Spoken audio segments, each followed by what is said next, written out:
আসসালামু আলাইকুম। উচ্চারণ সম্পর্কিত আলোচনায় সবাইকে স্বাগত জানাচ্ছি। আজকে আমরা স্বরে আ এর উচ্চারণ দিয়ে শুরু করব। স্বরে আ এর উচ্চারণের প্রথম যে নিয়মটি সেটি রয়েছে, আমরা দেখব যে আ বর্ণের স্বাভাবিক উচ্চারণ। আ বর্ণের স্বাভাবিক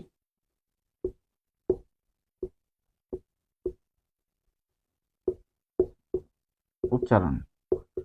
তো আ বর্ণের স্বাভাবিক উচ্চারণ কিরকম? ধরুন যে আকাশ, আকাশ শব্দটি যখন আমরা লিখি তখন কিন্তু এখানে স্বরে আ এর উচ্চারণ হয়েছে। আরেকটি উচ্চারণ হচ্ছে এ, আ বর্ণের এ এর মতো উচ্চারণ হয়। তাহলে যখন আ এর উচ্চারণ আ এর মতো পাবো তখন সেটিকে আমরা বলবো যে এটি আসলে স্বাভাবিক উচ্চারণ। যেমন আকাশ, তারপর আমরা লিখতে পারি যে রাত, রাত এখানে হবে র হসন্ত যোগ স্বরে আ, এটি হচ্ছে রা। এরপর আরো যদি বলি আলো, আলো, তাহলে প্রতি ক্ষেত্রেই এই যে স্বরে আ আমরা দেখছি, স্বরে আ এর উচ্চারণ স্বরে আ এর মতোই হয়েছে। যখন স্বরে আ এর উচ্চারণ স্বরে আ এর মতোই হবে তখন সেটিকে আমরা বলবো যে আ বর্ণের স্বাভাবিক উচ্চারণ।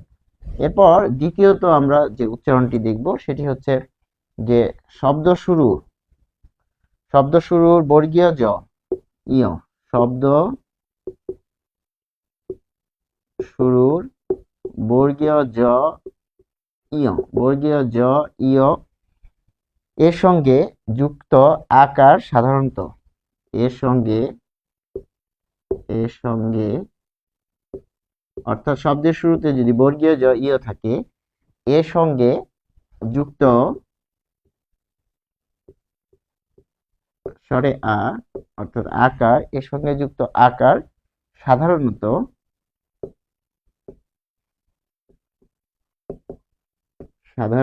কি হবে? এ এর মতো উচ্চারণ হবে। এ এর মতো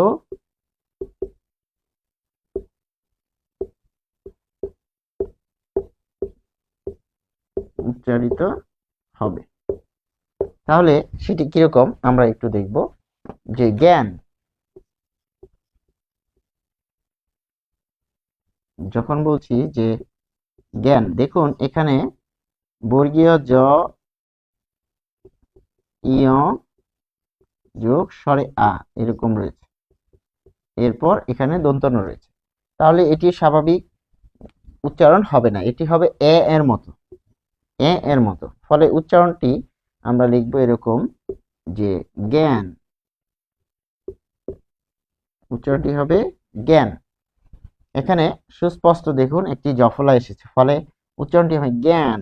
এখানে আবার চন্দ্রবিন্দু রয়েছে, তার মানে বর্গীয় জ ইয় যখন যুক্ত বর্ণ হিসেবে ব্যবহার হবে, ইয় থাকার কারণে এখানে চন্দ্রবিন্দু হবে, কারণ ইয় কি নাসিক্য ধ্বনি, যেহেতু নাসিক্য ধ্বনি তাই এখানে চন্দ্রবিন্দু হবে। আর এই যে যুক্ত বর্ণ এটির পরে স্বরে আ রয়েছে, এই যুক্ত বর্ণ থাকার কারণে এ এর মতো উচ্চারিত হবে। তাহলে এটি আমরা পেলাম। তারপরে আমরা যদি লিখি যে জ্ঞাত, জ্ঞাত আমরা যদি লিখি জ্ঞাত তখন এটির উচ্চারণ হবে জ্ঞাত। তো কেন হলো? দেখুন শব্দের শেষে ত, এই ত কে বিশ্লেষণ করলে হবে ত হসন্ত আর স্বরে অ। তাহলে অন্ত, অন্ত অ এর নিয়ম অনুযায়ী যে শেষে যদি অ থাকে তাহলে সেটি তো হবে, ও হবে। তার মানে ত হসন্ত যোগ এই ও। তাহলে জ্ঞাত, জ্ঞান, এখানে আমরা পাচ্ছি এ এর মতো, এ এর মতো উচ্চারণ। তারপর আরো যদি বলি যে জ্ঞাপন, জ্ঞাপন, তাহলে মাঝখানে কি রয়েছে? প হসন্ত যোগ স্বরে অ রয়েছে, ফলে এটি হবে জ্ঞাপন, জ্ঞাপন। তাহলে এখানে যে মাঝখানে স্বরে রয়েছে তাই এখানে ও হবে, ফলে আমরা এখানে পাচ্ছি জ্ঞাপন। এখানে যেহেতু থেমে যাচ্ছি তাই এখানে হসন্ত হবে।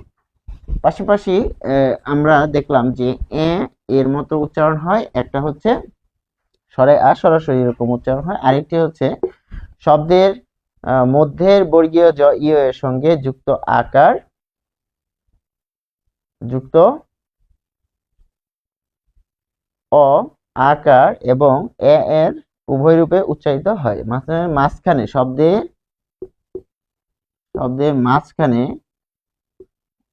মাঝখানে বর্গীয় জ ইয় থাকলে সেটি স্বরে আ এবং এ উভয় রূপে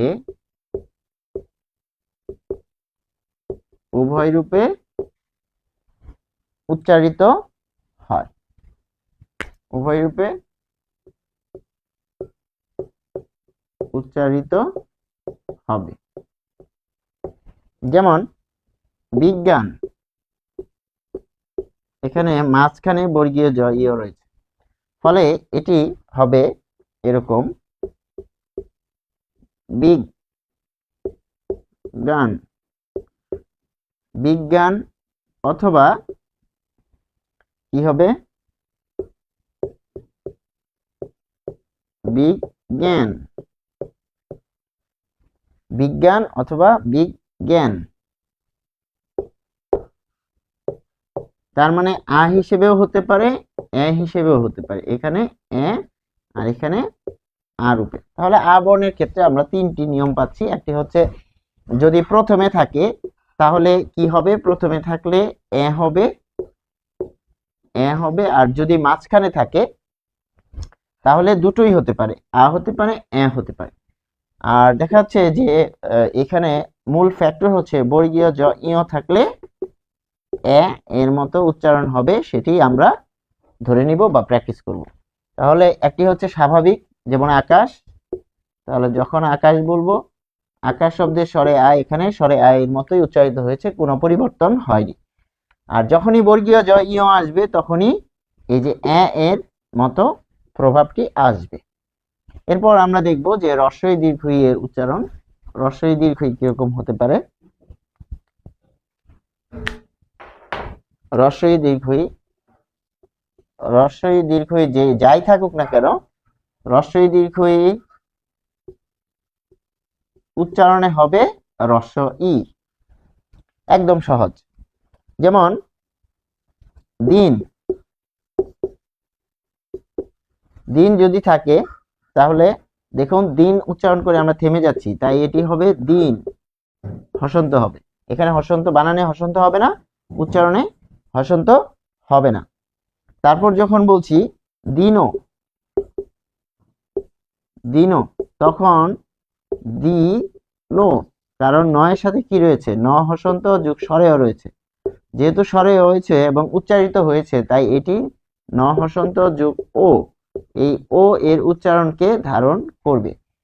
আর এখানে দেখুন বানানটি রয়েছে দীর্ঘই দিয়ে, দ হসন্ত যোগ দীর্ঘ ই। যেহেতু দীর্ঘই রয়েছে, রস্বই বা দীর্ঘই যাই থাকুক না কেন আপনাকে রস্বই দিয়ে লিখতে হবে। ফলে এটি কিন্তু একদম সহজ। যেমন বিনা, তাহলে এটি উচ্চারণ হবে এরকম বিনা। যে সমুচ্চারিত শব্দ একই ধরনের উচ্চারণ কিন্তু শব্দের অর্থ আলাদা। দেখুন বিনা, এখানে হচ্ছে বিনা হচ্ছে বাঁশি, তাহলে বিনা যখন আমরা উচ্চারণ করছি তখন কিন্তু সেটি কি হচ্ছে, বি না হচ্ছে। তারপর হীন যখন বলছেন তখন দীর্ঘই কারণে হচ্ছে রস্বই, আর ন হয়ে যাচ্ছে নো, কারণ নয়ের সাথে কি রয়েছে, ন হসন্ত যোগ স্বরেও রয়েছে, এবং এই স্বরেও কোথায় রয়েছে, শব্দের শেষে রয়েছে, অর্থাৎ অন্ত অ, অন্ত অ এর উচ্চারণ, অন্ত শেষে যদি অ থাকে তাহলে সেটি ও হয়, ফলে এখানে ন হবে নো, আর রস্বই হয়ে যাবে দীর্ঘই। ঠিক একই ভাবে রস্ব ও দীর্ঘ এর ক্ষেত্রেও আমরা কি পাবো, রস্ব দিয়ে পাবো। যেমন রস্ব দীর্ঘ এর উচ্চারণ হবে রস্ব দিয়ে। তাহলে আমরা যদি বলি যে এখানে কি হবে, উচিত,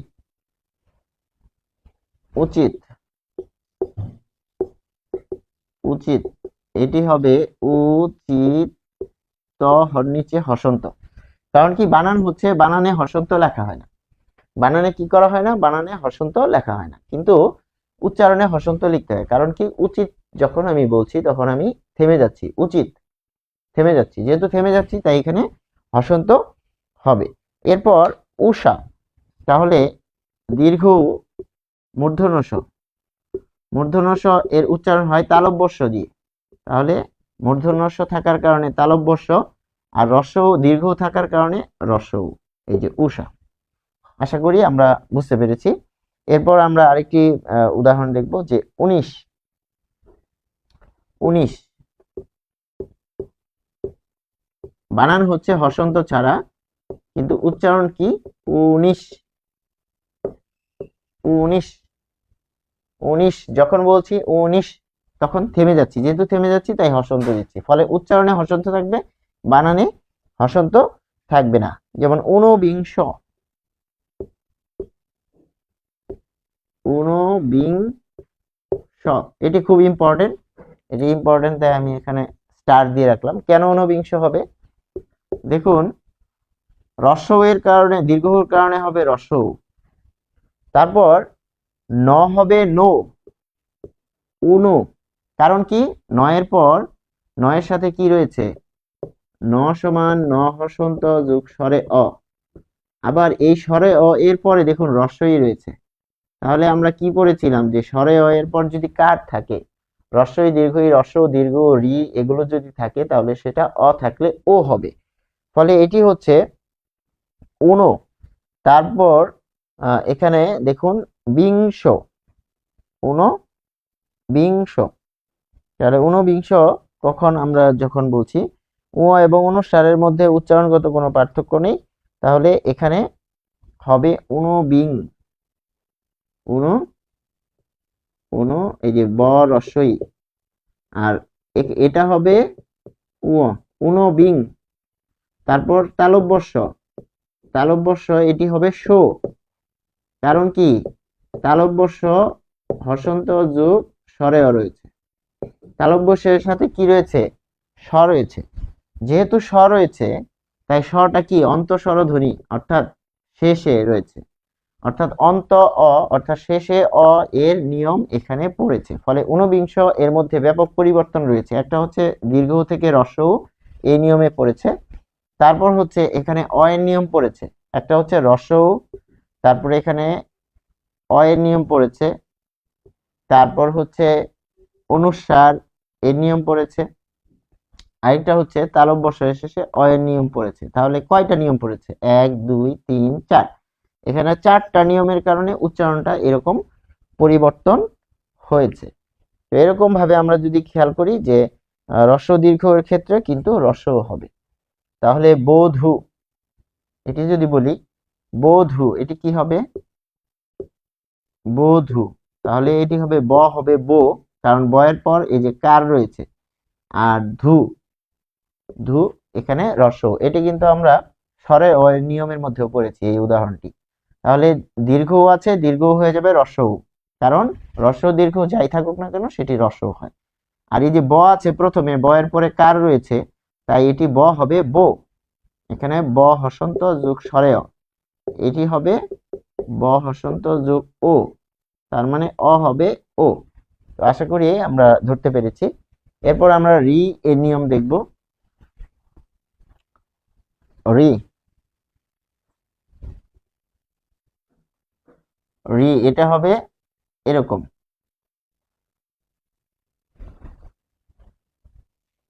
তাহলে রি এর উচ্চারণ রি এর মতো, রি বর্ণের উচ্চারণ রি এর মতো। যখন আমরা রি পাবো, যেমন ঋতু, এটি হবে রি তু, একদম সহজ, রি থাকলে রি হবে। তারপর কৃষক, ঋণ, ঋণ, তাহলে এই র এর কারণে হবে রি, আর মূর্ধন্য হবে দন্তন্য, মূর্ধন্য হবে দন্তন্য, রি হবে এই যে এটা, তাহলে ঋণ। এরপর আমরা পাচ্ছি যে কৃষক, কৃষক, তাহলে এটি হবে, উচ্চারণটি হবে ক্রি, তারপর মূর্ধন্য ষ থাকলে হয় তালব্য ষ, আর এখানে হবে ক, কৃষক। যখন কৃষক বলে থেমে যাচ্ছি, তাই এখানে কিন্তু এই যে হসন্ত রয়েছে, এই যে হসন্ত। তারপর আমরা আরো লিখব যে দৃশ্য, দৃশ্য জফলা রয়েছে, তাহলে এটি হবে দৃশ, যেহেতু জফলা রয়েছে তাই দ্বিত্ব, দৃশ্য। কেন শো হলো? এই যে তালব্য ষ এর সাথে স্বরে অ রয়েছে, তাহলে এই স শেষে রয়েছে, তাই এটি শেষে থাকলে কি হবে? ও হবে। ফলে এখানে পাচ্ছি দৃশ্য। ফলে এটিও আমরা পেয়ে গেলাম রিয়ের নিয়ম, এটি একদম সহজ। এরপর আমরা এ কারের নিয়ম দেখব। এটা কয়েকটা নিয়ম রয়েছে। এ কার, এটি পরীক্ষায় আসে বেশি। এ, তাহলে এ নিয়ম, যে এর উচ্চারণ দুই রকম। একটা হচ্ছে স্বাভাবিক উচ্চারণ, এক হচ্ছে স্বাভাবিক উচ্চারণ এ এর মতোই, স্বাভাবিক উচ্চারণ এ এর মতোই। কিরকম? দেশ,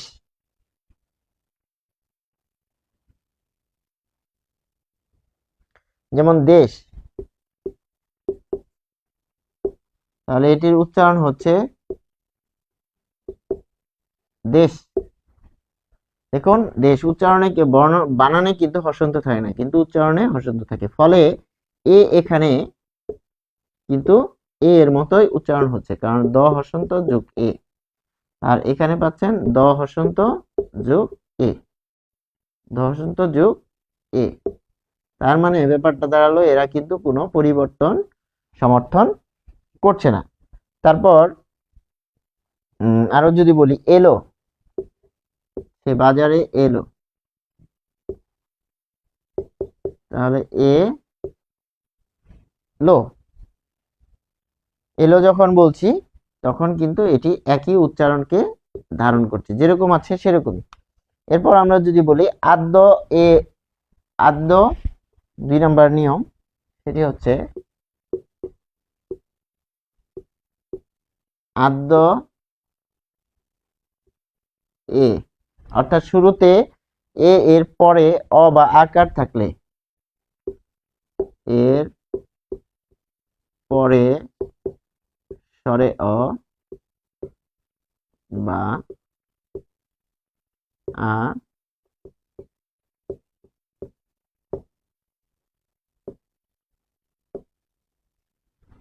আদ্য এ এর পরে স্বরে অ বা আকার থাকলে সেই এ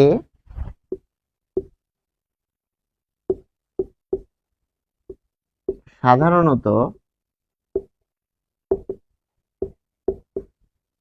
এ এর মতো উচ্চারিত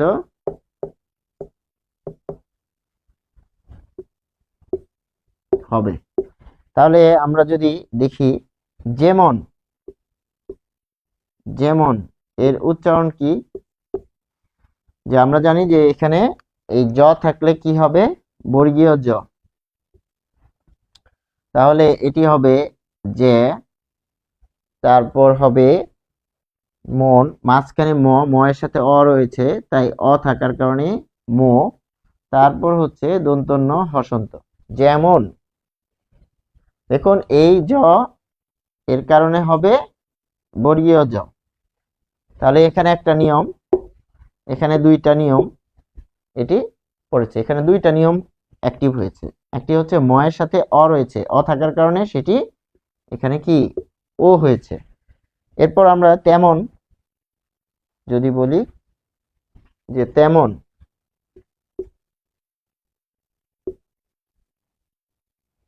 তেমন কি হবে? তেমন, তেমন। ফলে এখানে আমরা পাচ্ছি। তারপর আমরা দেখব যে আদ্য এ একাক যুক্ত একাক্ষরিক ধাতুর পরে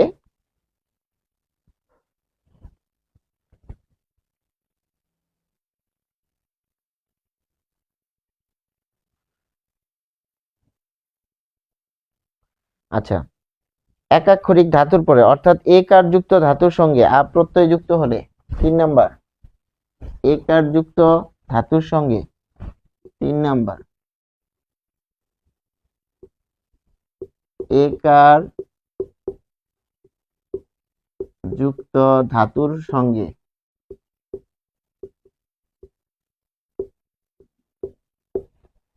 একার যুক্ত ধাতুর সঙ্গে আ প্রত্যয় যুক্ত হলে, এটা আমরা একটু মার্ক করে দিব, আ প্রত্যয় যুক্ত হলে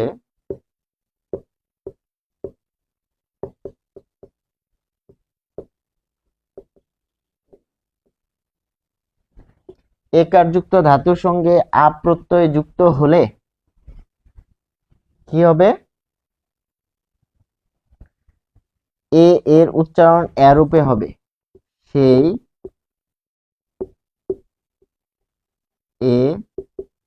এর উচ্চারণ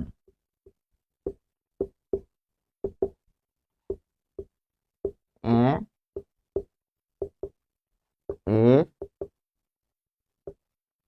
মতো হবে। যেমন খেলা, তাহলে এটির মূল কি? খেল, ধাতু হচ্ছে খেল যোগ আ। তাহলে দেখুন একার যুক্ত ধাতুর সঙ্গে, তার মানে খেল ধাতুর সাথে এখানে এ রয়েছে, তাই না? এ রয়েছে, খেল ধাতুর সঙ্গে এ রয়েছে, একার রয়েছে, ফলে এর সাথে যখন আ প্রত্যয় যুক্ত হয়ে দেখা গঠিত করছে তখন সেটি পরিবর্তন হয়ে যাচ্ছে। যেমন খেলা, খেল যুগ আ, তাহলে এটি হবে খেল যুগ আ, খেলা। এরপর আমরা পাচ্ছি যে বেলা, হবে বেলা। তারপর দেখা, আরো যদি বলি যে দেখা, দেখ ধাতু, ধাতুতে কি আছে? এ রয়েছে, দেখ যুগ আ, তাহলে হবে দেখা, কিন্তু উচ্চারণ কি হবে? দেখা। তার মানে কি পাচ্ছি?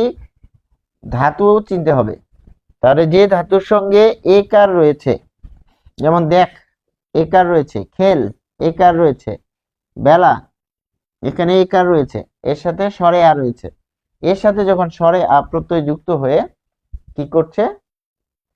নতুন শব্দ গঠন করছে, তখন এর উচ্চারণ এর মতো হচ্ছে। তারপর শব্দের শেষে এর উচ্চারণ সাধারণত অবিকৃত থাকে, শব্দের শেষে এর উচ্চারণ অবিকৃত থাকে। 4 নম্বর, শব্দের শেষে এর উচ্চারণ অবিকৃত, তার মানে পরিবর্তন হবে না, এর উচ্চারণ পরিবর্তন হবে না। কিরকম? পথে, শব্দের শেষে থ হসন্ত যোগ এ, পথে। তারপর আরো পাচ্ছেন ঘাটে, এটির উচ্চারণ কি হবে? পথে, তাহলে পথে, পয়ের সাথে অ রয়েছে, তাহলে পথে। তারপর আরো যদি পাই পথে ঘাটে, দেখুন এখানেও কিন্তু এ রয়েছে, পথে ঘাটে মাঠে, তার মানে এই যে এখানেও এ রয়েছে, এটা কখনোই এ হবে না। তার মানে এখানে শব্দের শেষে যদি এ থাকে তাহলে সেই এ কখনো এ হবে না, সেটি আমরা লিখে ফেললাম। এরপর আমরা 5 নাম্বার লিখব যে একাক্ষর সর্বনাম পদে একাক্ষর সর্বনাম পদের এ সাধারণত অবিকৃত থাকে। 5, এই কথাটা একটু ব্যাখ্যা করতে হবে। একাক্ষর সর্বনাম পদে, একাক্ষর সর্বনাম পদে কি হবে, যে একাক্ষর সর্বনাম পদে এ এর উচ্চারণ অবিকৃত থাকে। অবিকৃত মানে পরিবর্তন না, অবিকৃত থাকে। কিরকম, যেমন কে এলো, তাহলে কে এটিকে যদি বিশ্লেষণ করি ক হসন্ত যুগ এ, তাহলে এর উচ্চারণ এর মতোই থাকবে। তারপর সে গেল, সে আসলো,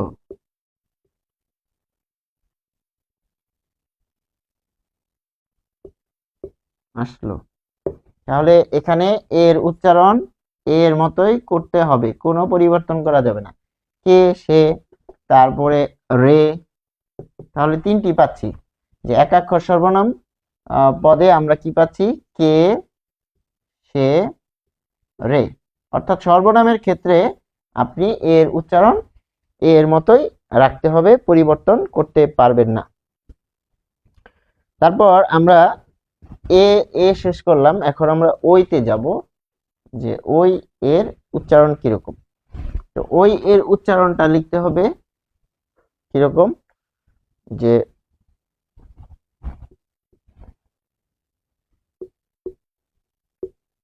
ওই বর্ণের উচ্চারণ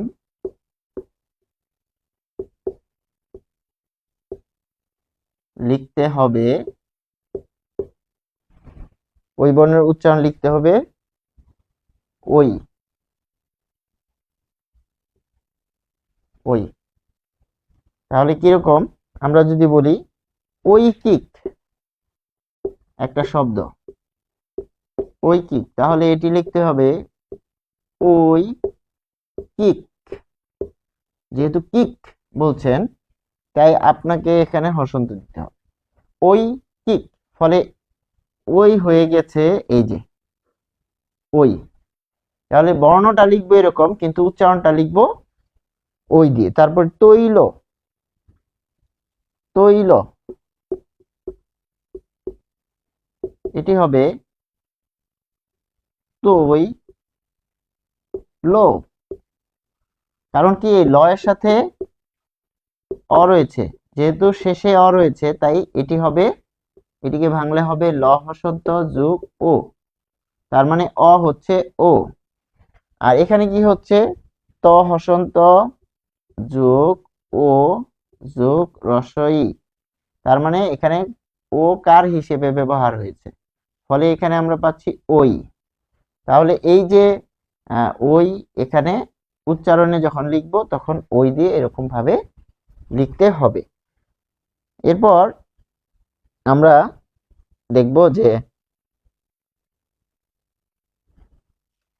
উ এর উচ্চারণ, যেমন উ এর উচ্চারণ কিরকম হবে সেটি আমরা দেখব।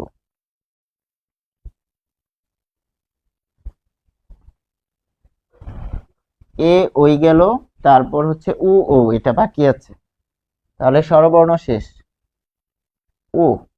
তাহলে উ এর উচ্চারণ, উ এর উচ্চারণ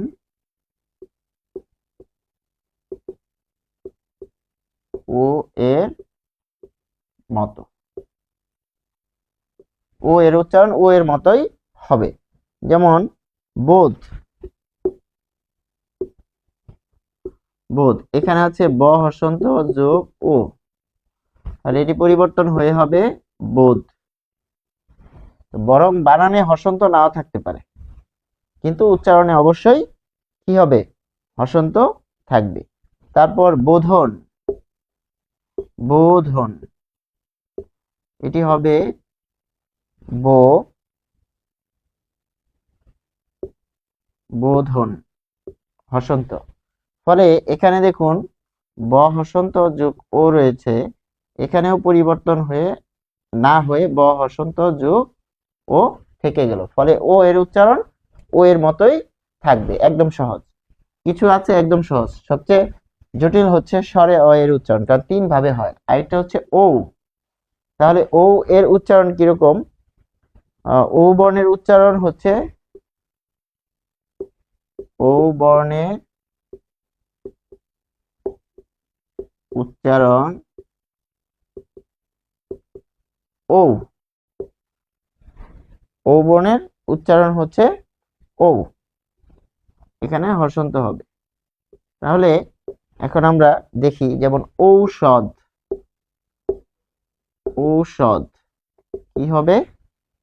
যে ও, ও হ্রস্ব ও হসন্ত, ঔষধ,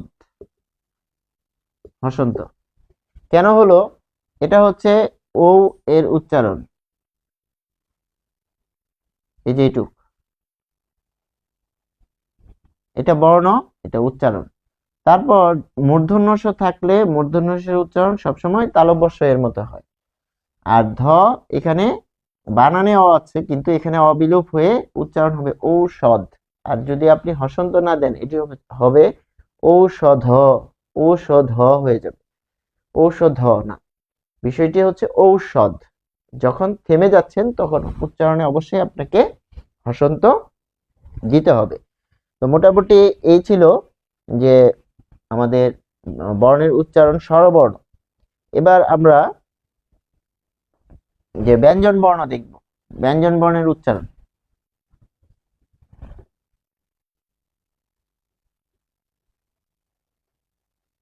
ব্যঞ্জন বর্ণের ক্ষেত্রে প্রথমে আসছি উ আর অনুস্বার। তো ও আর অনুস্বারের মধ্যে কি উচ্চারণ হবে? উচ্চারণগত কোনো পার্থক্য নেই, উচ্চারণগত কোনো পার্থক্য নেই। তাহলে এখানে আমরা কি করব? যেমন রং, এটির উচ্চারণ হচ্ছে রং, হসন্ত দিতে হবে, হসন্ত না দিলে ভুল হবে। আবার যখন আপনি রং এটা লিখছেন তখনও কিন্তু রং, তার মানে অনুস্বার যদি থাকে আপনি হসন্ত দিয়ে লিখতে পারেন, অনুস্বার থাকলে হসন্ত দিয়ে আমরা লিখতে পারি। তারপর ইও এর উচ্চারণ, এটি খুব ইম্পর্টেন্ট। ইও এর উচ্চারণ,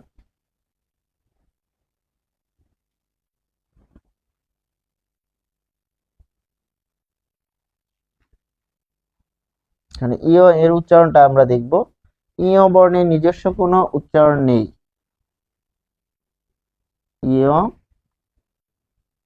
বর্ণের নিজস্ব কোনো ধ্বনি নেই, নিজস্ব কোনো ধ্বনি নেই। ইও বর্ণের নিজস্ব নিজস্ব কোনো ধ্বনি নেই। তো এটা 3 ভাবে উচ্চারিত হয়, 3 ভাবে, 3 ভাবে উচ্চারিত হয়। কিরকম?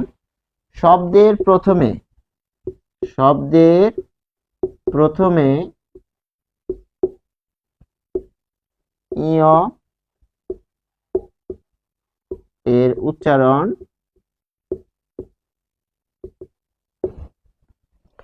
শব্দের প্রথমে ইয় এর উচ্চারণ ইয় এর মতো, আর সংযুক্ত ব্যঞ্জনে, সংযুক্ত ব্যঞ্জনে দন্ত নয়ের মতো। তাহলে স্বতন্ত্র ব্যবহারে আমরা যখন দেখব যে ইয় এর উচ্চারণ সেটি কিরকম হতে পারে, তো আমরা এখানে গুরুত্বপূর্ণ কিছু উদাহরণ দিব যে ইয় এর উচ্চারণ। তো ইয় এর উচ্চারণের ক্ষেত্রে আমরা দেখব যে স্বতন্ত্র ইয়, তাহলে স্বতন্ত্র ইয় এখানে হবে ইয়, ইয়, এটা হচ্ছে স্বতন্ত্র উচ্চারণ। কিরকম? যেমন মিয়, যেমন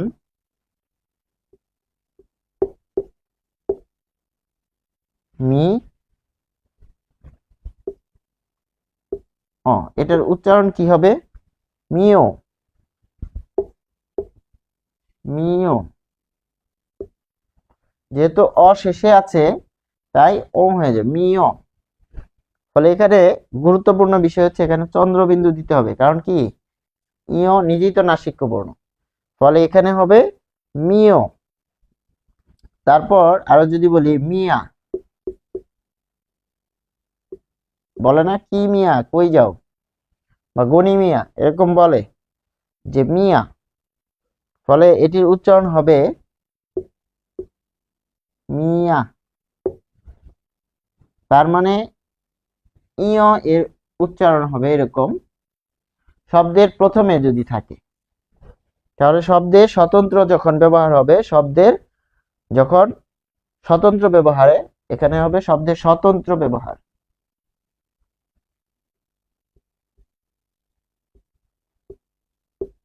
স্বতন্ত্র অর্থাৎ একা একা নিজস্ব, যে সে যখন অন্যের সাথে যুক্ত থাকবে না, সেটাই হচ্ছে স্বতন্ত্র ব্যবহার। স্বতন্ত্র মানে কি? যখন সে অন্যের সাথে যুক্ত থাকবে না, যেমন এই যে নিয়, তারপরে এই যে এটা স্বতন্ত্র, পুরোপুরি ইও এখানে ব্যবহার হয়েছে, স্বতন্ত্রভাবে সে উচ্চারিত হবে। কিন্তু যখন আপনি সে যুক্ত ব্যঞ্জনের সাথে ব্যবহার হবে, যুক্ত ইয় চ এর সাথে যখন যুক্ত ব্যঞ্জনের মতো ব্যবহার হবে, তখন কিরকম হবে? নয়ের মতো হবে। এটা হচ্ছে একটা, এটা একটা, তার মানে শব্দের স্বতন্ত্র ইয় এর উচ্চারণ ইয়। যখন সে যুক্ত অবস্থায় বসবে, যুক্ত অবস্থায় কোন কোন ক্ষেত্রে দেখুন, যুক্ত অবস্থায়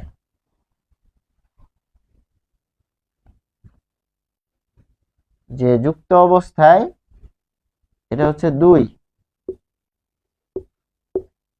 যুক্ত অবস্থায়, যুক্ত অবস্থায় কার সাথে?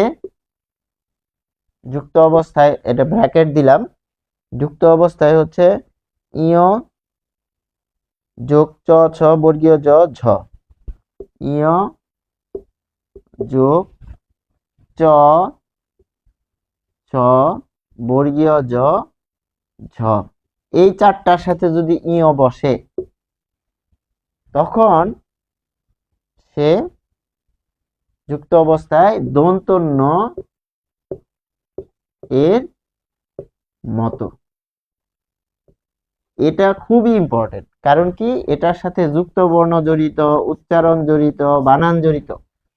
তাহলে আমরা যদি বলি কিরকম, যেমন অঞ্চল, অনেকে এটা বুঝতেই পারে না যে স্যার এটার মধ্যে কি কি যুক্ত বর্ণ রয়েছে। তাহলে দেখুন ইও রয়েছে, তাই না?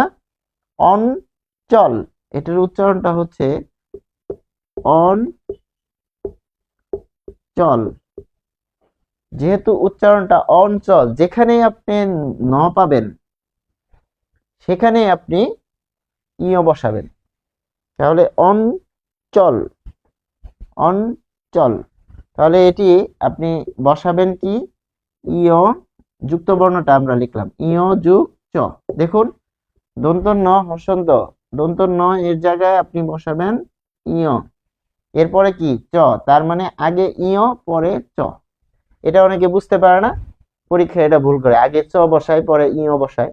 যেখানেই দন্ত ন আসবে সেখানে ইয় আসবে উচ্চারণে। অর্থাৎ উচ্চারণে যদি আপনি অঞ্চল, কারণ এগুলো আমরা বানানের ভিতরে কি আছে বুঝতে না পারলেও উচ্চারণটা পারি, যখন উচ্চারণ পারি তখন কিন্তু আমরা এইভাবে লিখবো যে অঞ্চল, অন তার মানে দন্ত ন, তারপর চ, তাহলে দন্ত ন এর রিপ্লেস হবে ইয় দিয়ে, তার মানে এটা যুক্ত বর্ণ হয়েছে ইয় আর চ দিয়ে, তাহলে হয়েছে ইয় যুগ চ। এরপর আমরা আরেকটা দেখব, যে আরেকটা দ্বিতীয়টা ইয় যুগ ছ দিয়ে দেখি, যেমন বাঞ্ছনা, বাঞ্ছা,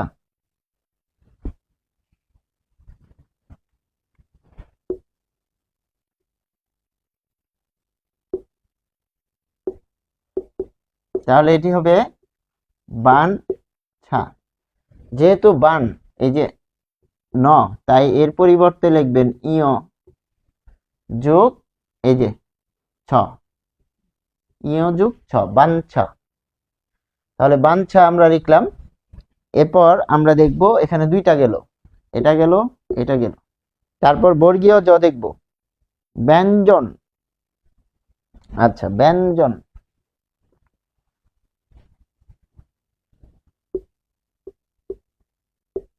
ব্যঞ্জন উচ্চারণ কি? ব্যান জোন, ব্যঞ্জন। তাহলে আমরা পাচ্ছি ব্যঞ্জন। তাহলে এখানে কি রয়েছে? দন্ত ন রয়েছে। দন্ত ন এর পরিবর্তে ইয় যোগ বর্গীয় জ, তারপর হচ্ছে ও, ব্যঞ্জন। তাহলে এটা পেলাম কি? ইয় যোগ বর্গীয় জ। তাহলে দেখুন, ইয় যোগ চ, ইয় যোগ ছ, বাঞ্ছা। যখন আপনি লিখছেন তখন দন্ত ন উচ্চারণ হচ্ছে। তাহলে দন্ত ন উচ্চারণের ক্ষেত্রে ইয় এর সাথে কে কে বসবে? চ, ছ, বর্গীয় জ, ঝ, এই চারটা বসবে। তাহলে ঝ দিয়ে একটা উদাহরণ আমাদের লাগবে এখন। ঝ দিয়ে হচ্ছে ঝঞ্ঝা, ঝঞ্ঝা, ঝ, ঝঞ্ঝা। তাহলে এটি উচ্চারণ লিখবো হচ্ছে ঝন ঝা, ঝঞ্ঝা। তাহলে দন্ত ন আছে, তাহলে এর পরিবর্তে আপনি লিখবেন ইয়, তারপর হচ্ছে ঝ, তারপর হচ্ছে এই যে স্বরে আ, এটা। তাহলে কি পাচ্ছেন? ইয় হসন্ত যোগ ঝ। তার মানে কি দাঁড়াচ্ছে? চারটা বর্ণের ক্ষেত্রে ইয় যোগ চ, ছ, বর্গীয় জ, ছ, চ, ছ, বর্গীয় জ, ঝ। যখন আপনি এগুলো পাচ্ছেন তখন আপনার উচ্চারণ হবে দন্ত ন এর মতো। আরেকটা টেকনিক আছে, টেকনিকটা হচ্ছে যখন কোনো শব্দ আপনি দেখবেন উচ্চারণটা আপনি করবেন। উচ্চারণ করলে যদি আপনি সেখানে দন্ত ন পান তাহলে বুঝবেন যে সেখানে ইয় আছে। তাহলে দন্ত ন এর পরে ইয় বসা, দন্ত ন এর পরিবর্তে ইয় বসালে হবে। এটি হচ্ছে ইয় যুগ চ, ছ, বর্গীয় জ, ঝ গেল। এরপর প্রথমে যদি বর্গীয় জ পরে ইয় থাকে তাহলে গ বা গগ এর মতো উচ্চারণ হবে। তাহলে দেখুন, এটি 2 নাম্বার। 3 নাম্বারটা দেখব। 3 নাম্বারটা বলছে প্রথমে ইয়, প্রথমে ইয় থাকবে। তাহলে প্রথমে যুক্ত বর্গীয় জ ইয়, যুক্ত, যুক্ত বর্গীয় জ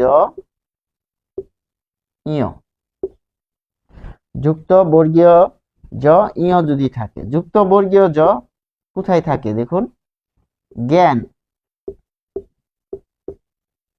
তাহলে দেখুন, তাহলে এখানে কি উচ্চারণটা হচ্ছে কি? এখানে জ্ঞান, শব্দ থেকে জ্ঞান, উচ্চারণ এটা, এটা হচ্ছে শব্দ। তাহলে এটা হচ্ছে যুক্ত বর্ণ, তাহলে এটা শব্দ, এটা হচ্ছে উচ্চারণ। তাহলে শব্দ আর উচ্চারণ যদি এখানে থাকে তাহলে এটার উচ্চারণ কি? জ্ঞান। উচ্চারণটি জ্ঞান। উচ্চারণ কি হবে? গ বা গগ এর মতো। যেমন উচ্চারণটা হচ্ছে এটা জ্ঞান।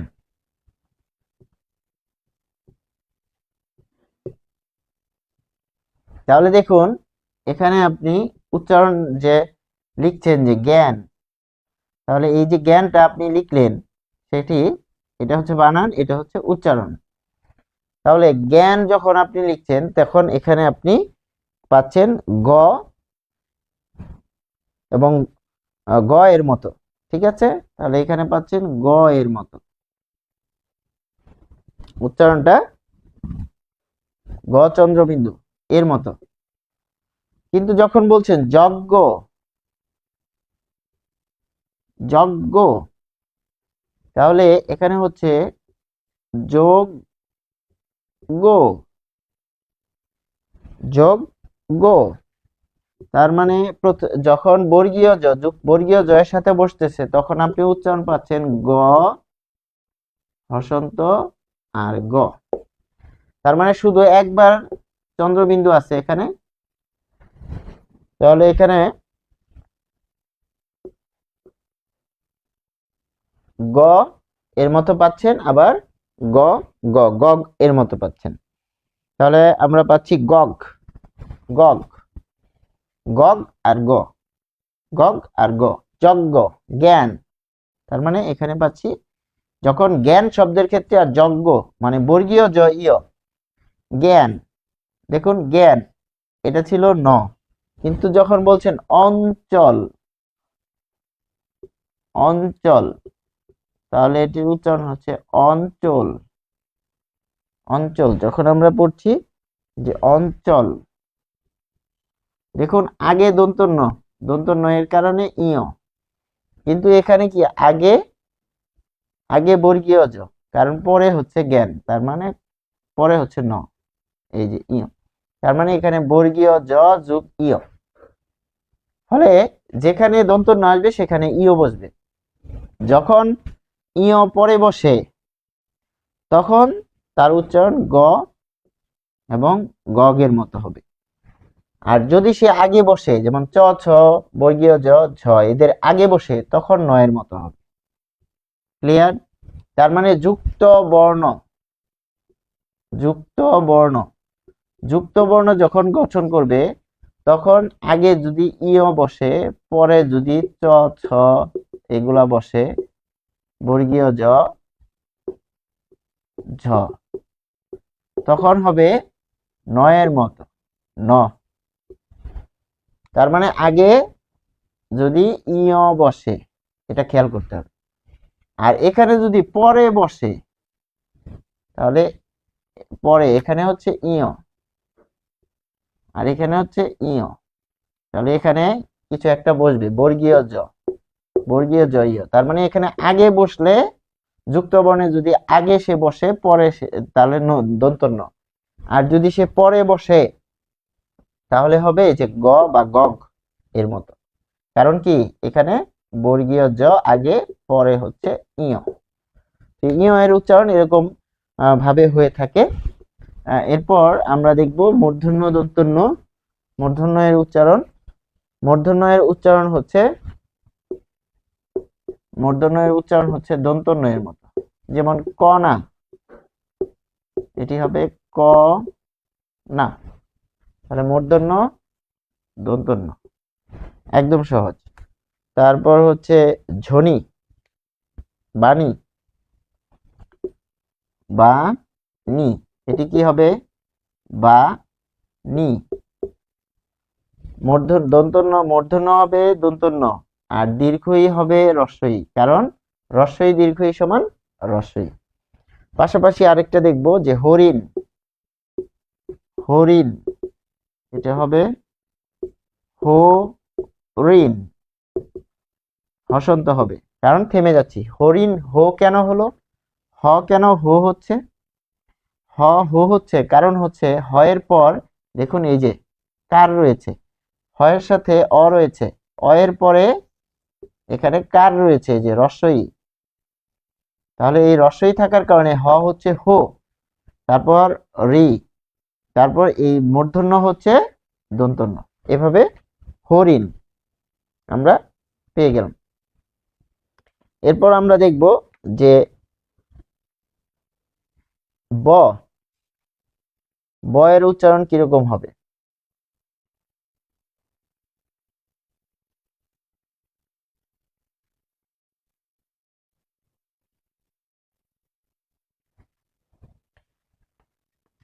ব এর উচ্চারণ আমরা দেখব যে কি ব বর্ণের সাধারণ উচ্চারণ ব, তবে ফলা হিসেবে এই বর্ণের স্বাতন্ত্র রয়েছে। শব্দের শুরুতে বফলা আমরা পরে পড়ব, বফলা মফলা জফলা আমরা পরে যাচ্ছি, আমরা রফলা ওইটা পরে যাচ্ছি। আমরা কিছু নিয়ম পড়ব, যেটি হচ্ছে তালব্য স,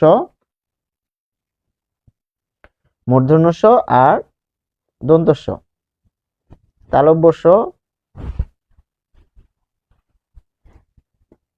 তালব্য স, মূর্ধন্য স দন্ত স। খেয়াল করুন, তালব্য স কখনো তালব্য স এর মতো উচ্চারণ হয়, কখনো দন্ত স এর মতো উচ্চারণ হয়। আবার দন্ত স কখনো তালব্য স এর মতো উচ্চারণ হয়, আবার দন্ত স এর মতো উচ্চারণ হয়। ফলে খেয়াল করুন যে তালব্য স দুই ভাবে হয়, একটা হচ্ছে দন্ত স হয়, আরেকটা হচ্ছে তালব্য স এর মতো হয়। দন্ত স সেম, দন্ত স হচ্ছে দন্ত স এর মতো উচ্চারণ হবে, আবার তালব্য স এর মতো উচ্চারণ হবে। কিন্তু এই যে মূর্ধন্য স যখন থাকবে, মূর্ধন্য স সব সময় তালব্য স উচ্চারণ হবে। যখনই আপনি কোনো বর্ণে তালব্য স পাবেন, সেখানেই আপনি মূর্ধন্য স বসিয়ে দিবেন। অথবা না, এখানে যদি কোনো শব্দে মূর্ধন্য স পেয়ে থাকেন, তখন আপনি তালব্য স বসাবেন। মানুষ, যেমন মানুষ, মানুষ, তাহলে কি হচ্ছে, এটি হবে মা নুষ। এই যে তালব্য স, যেহেতু এখানে মূর্ধন্য স আছে, মূর্ধন্য স থাকলেই তালব্য স হবে। কেন হর্ষন্ত দিলাম? কারণ এখানে আপনি থেমে যাচ্ছেন, যেহেতু থেমে যাচ্ছেন তাই এখানে কি হচ্ছে, এখানে হর্ষন্ত দিতে হচ্ছে। আচ্ছা, তালব্য স বর্ণের স উচ্চারণ, তাহলে তালব্য স বর্ণের স উচ্চারণটা আমরা দেখব। তালব্য স, প্রথমে তালব্য স দিয়ে ধরি। তালব্য স হচ্ছে শত, শত, তালব্য স শত, শত, বানান শত, উচ্চারণ হচ্ছে শত। কারণ কি, ত এর সাথে ত হসন্ত যোগ স্বরে রয়েছে, এই ত হসন্ত যোগ ও, এই অ হবে এই ও, কারণ এর সাথে স্বরে রয়েছে। তাহলে শত, স দিয়েই দেখছি। আরেকটা উদাহরণ আমরা দেখব, যে শশা, শশা এটির উচ্চারণ কিরকম হবে, যে স সা, দন্ত স এর উচ্চারণ তালব্য স এর মতো, শশা, শশা। স্বতন্ত্র স এর মতো উচ্চারণটা আমরা দেখব, যে তালব্য স, তালব্য স এর স্বতন্ত্র স, স্বতন্ত্র স আমরা যদি দেখি, যেমন শক্তি, শক্তি, মানে যেরকম আছে এরকমই থাকবে, শক্তি। দেখুন, তালব্য স হসন্ত যোগ স্বরেয়, এরপরে কি আছে, এই যে ই, কার রয়েছে, তাহলে ক ত এর সাথে কার রয়েছে, তাই এখানে স হচ্ছে শো, তারপর যেহেতু যুক্ত বর্ণ তাই শক্তি, শক্তি। স্বতন্ত্র ব্যবহার, মশা, তারপর দেখুন মশা, তাহলে এখানে কি হবে, মশা।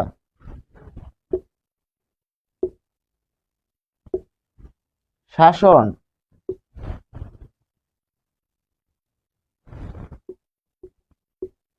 এটি হবে শোন। কারণ কি, কারণ হচ্ছে দেখুন, দন্ত স এর উচ্চারণ তালব্য স হবে, আর দন্ত স এর সাথে স্বরেও রয়েছে, দন্ত স এর সাথে স্বরেও রয়েছে, এই স্বরেও হবে এখানে ও, ফলে শাসন হয়ে যাচ্ছে শাসন।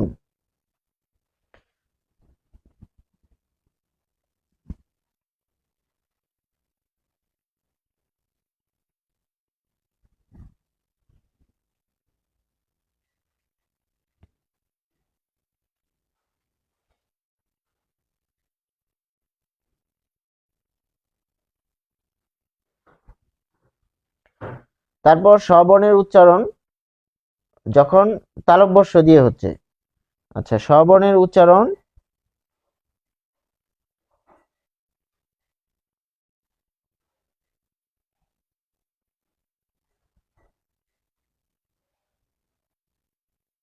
ষষ্ঠ, ষষ্ঠ শব্দটি আমরা লিখব, যে ষষ্ঠ শব্দটি এখানে কি হবে, ষষ্ঠ শব্দটির উচ্চারণ আমরা লিখব, যে তালব্য স ষষ্ঠ, তাহলে তালব্য স মূর্ধন্য ষ এর পরিবর্তে হয় তালব্য শস শস ঠ ঠ এর সাথে অ রয়েছে, ঠ এর সাথে ঠ হসন্ত যোগ অ রয়েছে, অ শেষে রয়েছে, তাই এখানে ও হবে, ঠ হসন্ত যোগ ও। সবসময় মনে রাখতে হবে যে মূর্ধন্য ষ এর পরিবর্তে তালব্য ষ হবে, যেখানে মূর্ধন্য ষ আছে সেখানে তালব্য ষ বসাই দিলেই আমাদের হয়ে যাবে। তাহলে এখানে আমরা দেখতে পাচ্ছি যে যখনই তালব্য ষ এর উচ্চারণ আমরা পেয়ে যাই, তালব্য ষ এর উচ্চারণ দন্ত ষ এর মতো হতে পারে। তালব্য ষ এর উচ্চারণ কি হয়? তালব্য ষ এর উচ্চারণ হচ্ছে তালব্য ষ এবং দন্ত ষ এর মতো। কখন দন্ত ষ হয় সেটি আমরা দেখব। তাহলে তালব্য ষ নিয়ে আমরা পড়ছি।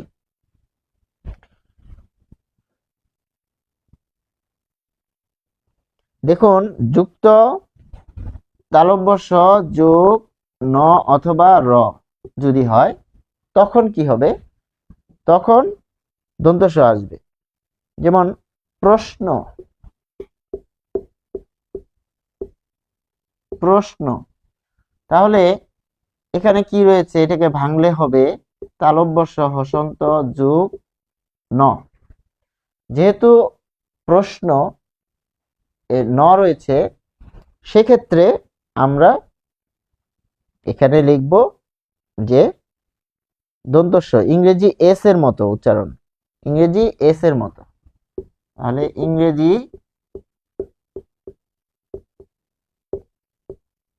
এস এর মতো। তাহলে ইংরেজি এস এর মতো প্রতিবনীকরণের বানানের যে নিয়ম রয়েছে, এস থাকলে কি দন্ত ষ দিয়ে লিখতে হয়, এস থাকলে কি দিয়ে লিখতে হয়? দন্ত ষ দিয়ে লিখতে হয়। ফলে এটি হবে প্র, হবে প্রো, প্র হবে, উচ্চারণ হবে প্রো। কারণ কি? এই যে এখানে অ এর নিয়ম পড়েছে, অ এর নিয়ম কি বলছে? রফলা যদি থাকে শব্দের শুরুতে তাহলে সেই অ ও হবে প্রোষ। তাহলে তালব্য ষ হবে দন্ত ষ। এই যে দেখুন, তালব্য ষ দন্ত ষ, এই নিয়ম আমরা এখন পড়ছি, প্রোষ। তারপর ন হয়ে যাবে নো, কারণ ন এর সাথে শেষে কি রয়েছে? এখানে ন রয়েছে, ন সমান ন হসন্ত যোগ অ, এই অ শেষে রয়েছে, শেষে থাকার কারণে সেটা ও হবে। ফলে প্রোষ নো। যখন তালব্য ষ দন্ত ন অথবা র এর সাথে বসবে রফলা, তখন কি হবে? সেটি দন্ত ষ হবে, উচ্চারণে কি হবে? দন্ত ষ হবে। ফলে আরেকটা লিখবো শ্রম। দেখুন, শ্রম, শ্রম, এটি উচ্চারণ কি হবে? শ্রম। কেন হলো? তালব্য ষকে ভাঙেন, তালব্য ষ হসন্ত যোগ র, এই যে তালব্য ষ হসন্ত যোগ ন অথবা র যদি থাকে তাহলে এখানে কি রয়েছে? শ্রম। ফলে এটি হবে শ্রম, দন্ত ষ দিয়ে হচ্ছে। তারপর তালব্য ষ যোগ রি বা ল। দেখুন, তালব্য ষ যোগ রি বা ল থাকলে সেটি দন্ত ষ দিয়ে হবে। কিরকম? শ্লোক, ইংরেজি এস এর মতো। তাহলে এটি হবে ইংরেজি এস এর মতো। ইংরেজি এস এর মতো মানে কি? সেটা দন্ত ষ হবে। তাহলে আমরা যদি লিখি যে শ্রীগাল, শ্রীগাল, এটির উচ্চারণ হবে শ্রীগাল, শ্রীগাল। ফলে খেয়াল করতে হবে, এখানে আমরা পাচ্ছি শ্রীগাল, হসন্ত দিতে হবে, নালে ভুল হবে, কারণ আমরা থেমে যাচ্ছি, শ্রীগাল। তাহলে তালব্য ষ এর পরে যদি যুক্তবর্ণ হিসেবে ন থাকে, তালব্য ষ এর সাথে যদি ন থাকে তাহলে সেখানে কি হবে? যেমন প্রশ্ন, প্রশ্ন, যখন বলছি প্রশ্ন, প্রশ্ন, তাহলে এটি হবে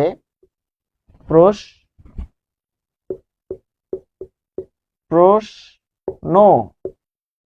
এই যে তালব্য বর্ষ হয়েছে দন্ত স, কারণ এর সাথে ন রয়েছে। আবার তালব্য বর্ষ হয়েছে দন্ত স, কারণ এর সাথে র রয়েছে, এই যে শ্রম। এরপর আসুন তালব্য বর্ষ এর সাথে রি রয়েছে, শ্রী, এই যে শ্রী, শ্রী রি থাকার কারণে এটি হবে দন্ত স। আবার তালব্য বর্ষ এর সাথে ল যদি যুক্ত হয় তাহলে আমরা দেখি যে শ্লোক, শ্লোক, এটির উচ্চারণ হবে শ্লোক, শ্লোক, হসন্ত হবে, হসন্ত না দিলে কিন্তু ভুল। ঠিক এরকম তালব্য বর্ষ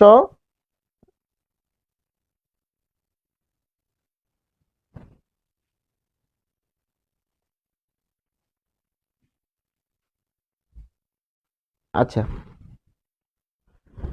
এখন আমরা দন্ত স দিয়ে দেখব। দন্ত স এর ক্ষেত্রে যদি আমরা দেখি যে কি কি হবে, যে দন্ত স এর স্বাভাবিক, দন্ত স, তালব্য বর্ষর স্বাভাবিকটা দেখলাম আর অস্বাভাবিকটা দেখলাম। এবারে হচ্ছে দন্ত স, দন্ত স এর উচ্চারণ একটা হচ্ছে দন্ত স এর মতো, আরেকটা হচ্ছে তালব্য স এর মতো। তাহলে প্রথমে আমরা এটা দেখব কখন এটা হবে। তাহলে এক্ষেত্রে আমরা দেখছি যে দন্ত স যোগ দন্ত স যোগ ত অথবা থ যদি থাকে তাহলে সেটা দন্ত স এর মতোই হবে। যেমন নিস্তার, নিস্তার, এটা কি শব্দ আর এটা কি উচ্চারণ।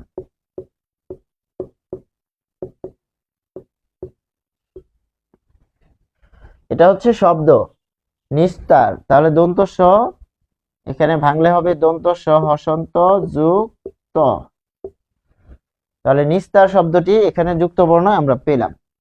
সেটি ক্ষেত্রে আমরা উচ্চারণটা কি করব, নিস্তার, দেখুন নিস থামলাম, তারপর তার, এখানেও থামলাম, তাই হসন্ত, নিস্তার। দুস্থ, দুস্থ, এবার থ দিয়ে দুস্থ, যখন বলছি দুস্থ তখন কি হচ্ছে, দুস্থ, থ হচ্ছে, কারণ কি দন্ত স হসন্ত যোগ থ, এই থকে যদি আপনি ভাঙেন তাহলে এটি হবে থ হসন্ত যোগ স্বরে অ, তাহলে স্বরে অ কোথায় রয়েছে, শেষে রয়েছে, অর্থাৎ এখানে অন্ত স, অন্ত, অন্ত অ, অন্ত অ এর নিয়ম খেটেছে। অন্ত মানে শেষে অ থাকলে কি হয়, ও হয়, এই যে দেখুন। তাহলে আমরা পেলাম দন্ত স এর সাথে যদি ত যুক্ত বর্ণ থাকে তাহলে দন্ত সই হবে, দন্ত স এর সাথে যদি থ যুক্ত বর্ণ হয় তাহলে দন্ত সই হবে। কিন্তু অন্য ক্ষেত্রে কি হবে সেটি আমরা এখন দেখব, যে দন্ত স এর সাথে যদি ন আর র থাকে, আচ্ছা আরেকটা দন্ত স এর সাথে যদি ন থাকে র থাকে, ন অথবা র থাকে, সেক্ষেত্রেও কি হবে, দন্ত স দিয়েই হবে। কিরকম, স্নান, স্নান, এটার উচ্চারণ কি হবে, এটির উচ্চারণ হবে ইংরেজি, ইংরেজি এস এর মতো, এস এর মতো, এস এর মতো হলে তো দন্ত স এর মতোই হবে, স্নান। তাহলে এখানে এটিও হবে স্নান, এখানে কি আছে? দন্ত স হসন্ত যোগ ন। এই যে দেখুন, দন্ত ন হসন্ত যোগ ন, এই দুইটা যুক্ত হয়েছে, ফলে এরকমই থাকবে। তার মানে দন্ত স এর সাথে যদি, আগেরটা বললাম হচ্ছে তথ, দন্ত স এর সাথে যদি তথ থাকে, তাহলে সেই ক্ষেত্রে কি হবে? দন্ত সই হবে। আবার যদি ন এবং র থাকে, তাহলে সেটি কি হবে? দন্ত স এর মতোই হবে। আর ব্যতিক্রমটা আমরা একটু পরেই পড়বো। ন দিয়ে রাখলাম, এখন র দিয়ে। যেমন স্রষ্টা বা স্রোত, আগে এটা লিখি স্রোত। স্রোত যদি লিখি, উচ্চারণটা হবে স্রোত। কারণ কি? এই যে দন্ত স হসন্ত যোগ র, রফলা রয়েছে, ফলে এখানে একটা হসন্ত হবে, কারণ বানানে হসন্ত নাই, যেহেতু থেমে যাচ্ছি, স্রোত স্রোত, তাই এখানে হসন্ত। এরপর আমরা যে আরেকটা নিয়ম দেখব, যে আরেকটা বানান দেখব, সেটি কিরকম। যে স্রোত দিয়ে পড়লাম, যদি স্রষ্টা বলি, স্রষ্টা স্রষ্টা, সেটি কি হবে?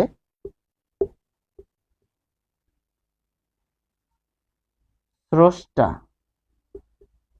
মূর্ধন্য ষ আছে, তাহলে স্রষ্টা বানানে এটা কি হবে? স্রো,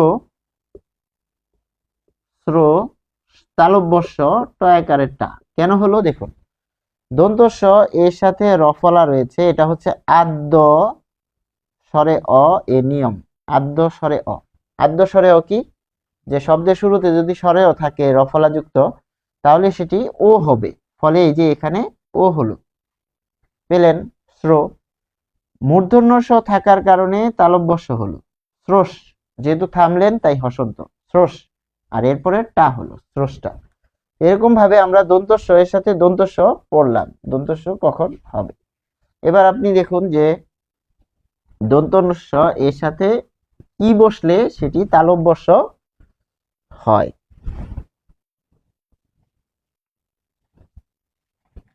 যেমন দন্ত স যোগ ব অথবা ম, দন্ত স যোগ ব অথবা ম যদি থাকে, তখন কি হবে? তালব্য স দিয়ে হবে। তালব্য স কিভাবে হবে আমরা একটু এখনই বলবো। যেমন স্বর্ণ, তাহলে এটাকে ভাঙেন, এটাকে ভাঙলে কি হবে? দন্ত স হসন্ত যোগ ব, এই যে এটা দন্ত স হসন্ত যোগ ব। তাহলে দন্ত স হসন্ত যোগ ব যদি বসে, বফলা এখানে বসছে, বফলা যদি বসে, তাহলে স্বর্ণ, তার মানে যখন বফলা বসবে দন্ত স এর সাথে, তখন সেটি তালব্য স উচ্চারণ হবে স্বর। যেহেতু এই যে দেখুন এখানে রেফ আছে, রেফ থাকলে অর হয়, স্বর নো, স্বর নো। মূর্ধন্য থাকলে কি হয়? মূর্ধন্য নিয়ম বলছে দন্তন্য হয়। আর মূর্ধন্য এর সাথে কি রয়েছে? অ রয়েছে শেষে, এটা হচ্ছে অন্ত, অন্ত অ এর নিয়ম। অন্ত অ মানে শেষে যদি অ থাকে, তাহলে কি হয়? এই যে ও হয়েছে। আর তাহলে কখন তালব্য স হয়? দন্ত স এর উচ্চারণ, দন্ত স এর উচ্চারণ তালব্য স তখনই হয় যখন এর সাথে বফলা থাকে এবং ম থাকে, মফলা থাকে। তাহলে বফলা থাকার কারণে এই স হচ্ছে তালব্য স। ক্লিয়ার? এবারে আসুন আরেকটা উদাহরণ লিখবো আমরা, যে স্মরণ, স্মরণ, স্মরণ কি হবে? স্মরণ হবে স্মরণ। কেন চন্দ্রবিন্দু হলো? দেখুন, স্মরণ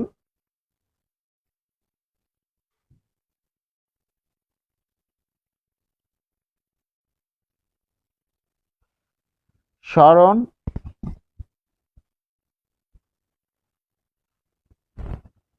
কেন হলো? কারণ হচ্ছে দন্ত স এর সাথে মফলা এখানে ব্যবহার হয়েছে।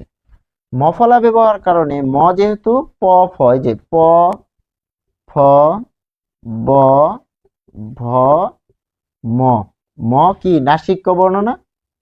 নাসিক্য বর্ণ বলে চন্দ্রবিন্দু, তার মানে মফলা থাকার কারণে তালব্য স, এটা হচ্ছে এই সূত্রের মধ্যে পড়ছে। আর র কেন বসলো? র হচ্ছে রো, রো কেন? এটি হচ্ছে মধ্য অ, এটি মধ্য মধ্য অ এর নিয়ম। মধ্য এর নিয়ম বলছে র থাকলে রো হয়। আর এটা হচ্ছে কিসের নিয়ম? মূর্ধন্য থাকলে কি হয়? মূর্ধন্য থাকলে দন্তন্য হয়, এটা হচ্ছে সেই নিয়ম। তার মানে 1 2 3, তিনটা নিয়ম এখানে অ্যাপ্লাই হয়েছে, তিনটা নিয়ম প্রয়োগ হয়েছে। ফলে আমরা কি পাচ্ছি? আবার যদি ভেঙে বলি তাহলে এখানে হবে যে দন্ত স হসন্ত যোগ ব সমান সমান শুধু তালব্য স, আর দন্ত স হসন্ত যোগ ম তাহলে হচ্ছে তালব্য স চন্দ্রবিন্দু, কারণ ম হচ্ছে নাসিক্য বর্ণ, ম নাসিক্য থাকার কারণে এখানে চন্দ্রবিন্দু হলো। এবারে আসুন মূর্ধন্য স এর ব্যবহার। মূর্ধন্য স, তাহলে 3 স এর আমরা 2টা স শেষ করলাম। মূর্ধন্য স এর ব্যবহার একদম সহজ। মূর্ধন্য স এটা সব সময় কি হবে? সব সময় তালব্য স হবে। মূর্ধন্য স যেখানেই থাকবো সেখানে আমরা কি বসাই দিব? যে তালব্য স বসাই দিব। যেমন মিষ্টান্ন, মিষ্টান্ন, তাহলে এটি কি হবে? এটি হবে মিশ, এখানে আছে মূর্ধন্য স হসন্ত যোগ ট, এই যে, তাহলে এই মূর্ধন্য স এর পরিবর্তে মিশ, ট আকারে টা, তারপর 2টা ন আছে তাই একটা ন হসন্ত যেহেতু যুক্ত বর্ণ মিষ্টান, আর এখানে হবে নো, কারণ কি?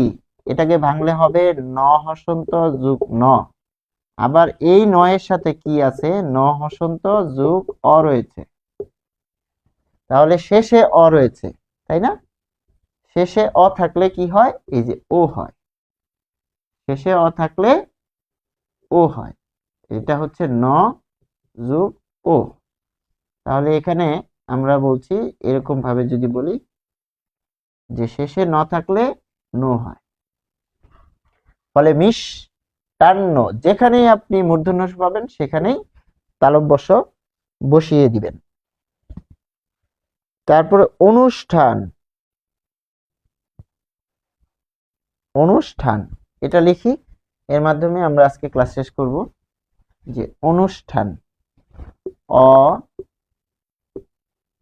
অনুষ্ঠান, এটা কি হবে? দেখুন শব্দের শুরুতে অ আছে আর এখানে কার রয়েছে। শব্দের শুরুতে যদি অ থাকে এরপরে যদি কোনো কার থাকে তাহলে এটা কি হবে? ও হবে, ও। তারপর হচ্ছে নু, যেহেতু এখানে ভাঙলে হবে মূর্ধন্য স আর ঠ, এই মূর্ধন্য স এর পরিবর্তে আপনি দিবেন তালব্য স, অনুষ, থামলেন, তারপর ঠ আকারে ঠা, অনুষ্ঠান, যেহেতু ঠান বলছেন, ঠানো না ঠান, অনুষ্ঠান, তাই এখানে আপনি আরেকটি হসন্ত দিবেন উচ্চারণ। ফলে এটি স্পষ্ট হয়ে যাচ্ছে যে যেখানেই মূর্ধন্য স সেখানেই তালব্য স উচ্চারণের ক্ষেত্রে। আর আমরা এর আগে কি পড়লাম? যে দন্ত স এর ক্ষেত্রে যদি বফলা থাকে তাহলে তালব্য স, দন্ত স এর সাথে যদি মফলা থাকে তাহলে তালব্য স আর চন্দ্রবিন্দু।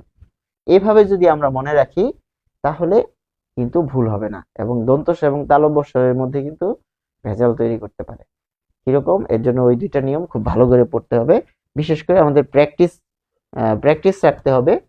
যে কখনো কখনো আমরা এখান থেকে এখানে যাই, তবে আমরা এখান থেকেও যেতে পারি। যে ধরা যাক আপনি এটা বই পড়ছেন, বইয়ের পত্রে দেখলেন যে অনুষ্ঠান উচ্চারণটা, তাহলে ও এর পরিবর্তে অ। নু ঠিক আছে, তাহলে চেঞ্জ কোথায় হয়েছে, কোথায় কোথায় চেঞ্জ হয়েছে সেটা খেয়াল রাখবেন, যে মূর্ধন্য ষ, তালব্য ষ, তারপরে ঠান, এরকম ভাবে খেয়াল করলেও আমাদের সেটা পজিটিভ হবে। আশা করি আমরা বুঝতে পেরেছি, এবং আজকের ক্লাসের মধ্যে দিয়ে অনেক গুরুত্বপূর্ণ বিষয়গুলো আলোচনা করা হয়েছে, এবং বেশ কিছু বর্ণের উচ্চারণগুলো আমরা এখানে লিখেছি। স্বরবর্ণ শেষ হয়েছে এবং ব্যঞ্জন বর্ণের অনেক দূর আমরা এগিয়ে গিয়েছি, যেগুলো ফলা সম্পর্কিত আছে সেগুলো আমরা পরে রেখেছি। নেক্সট ক্লাসে ইনশাল্লাহ সেগুলো আমরা শুরু করব। এ পর্যন্ত সবাইকে ধন্যবাদ। আসসালামু আলাইকুম।